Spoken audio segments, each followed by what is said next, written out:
পরিবারের সকলকে নিয়ে দেখবার মতন একটি সিনেমা বনলতা এক্সপ্রেস তার প্রদর্শনী বন্ধ করে দিয়েছে। গতকালকে আমি এই সিনেমাটি দেখেছি। এই সিনেমাটি চমৎকার একটা সিনেমা, যেটা পরিবারের শিশু, কিশোর, বৃদ্ধ সকলেই একসঙ্গে বসে দেখতে পারে। সেই সিনেমাটি কেন বন্ধ করে দেয়া হলো?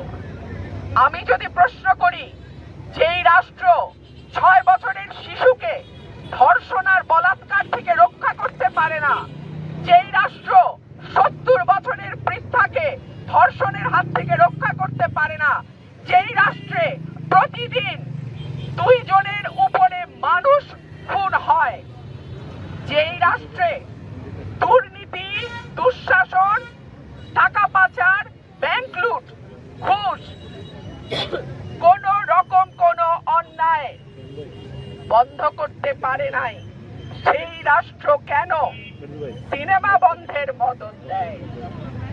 কারণ আমরা গত 2 বছরের অভিজ্ঞতা থেকে দেখেছি, একটার পর একটা মাজার ভাঙ্গা হয়েছে, কবর থেকে তুলে নিয়ে লাশ পোড়ানো হয়েছে। আমরা দেখেছি দক্ষিণ পন্থা বা ডান পন্থা উগ্রবাদের উত্থান। কিন্তু আমার দেশের মাটি তো এমন ছিল না। এই দেশের মাটিতে আজানের ধ্বনি যেমন সুমধুর ধ্বনি আমরা শুনেছি, আমরা বাউল গানও শুনেছি। এই দেশের মাটিতে সকালবেলা যেমন কোরআন তেলাওয়াত শুনেছি, আবার বিকালবেলা হারমোনিয়াম নিয়ে ছোট ছোট বাচ্চারা গান প্র্যাকটিস করেছে, সেটাও আমরা দেখেছি। তাহলে এই বাংলাদেশকে কারা এই বাংলাদেশকে মৌলবাদের ভূমি বানাতে চায়?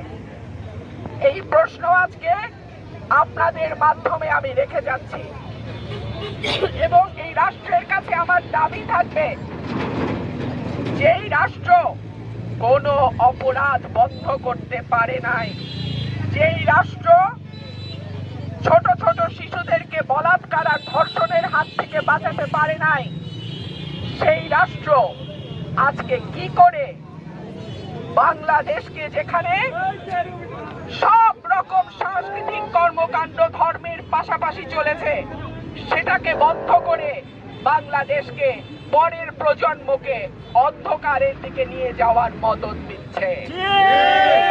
আমি বলে রাখি, তোমাকে বধিবে যে গোকুলে বাড়িছে সে। যাদেরকে আপনারা আজকে আশ্রয় প্রশ্রয় দিচ্ছেন, আপনাদের মদতে যারা আজকে গান, বাজনা, সাংস্কৃতিক কর্মকাণ্ড সব কিছুর উপরে শক্তভাবে প্রতিরোধ করে তোলার সাহস পাচ্ছে, একদিন তাদের হাতেই কিন্তু আপনারা পরাজিত হবেন। আমি আশা রাখবো শুভ বুদ্ধির উদয় হবে, সামনের প্রজন্মকে আমরা যেন সাংস্কৃতিক কর্মকাণ্ড থেকে দূরে না রাখি। মানুষ এবং সৃষ্টিকুলের অন্য প্রাণীদের মধ্যে পার্থক্য হলো মানুষ চিন্তা করতে পারে, মানুষের সৃজনশীলতা আছে, মানুষ গান, কবিতা লিখতে পারে, ভালোবাসে, তাদের মননশীল উৎকর্ষতা তারা তৈরি করতে পারে।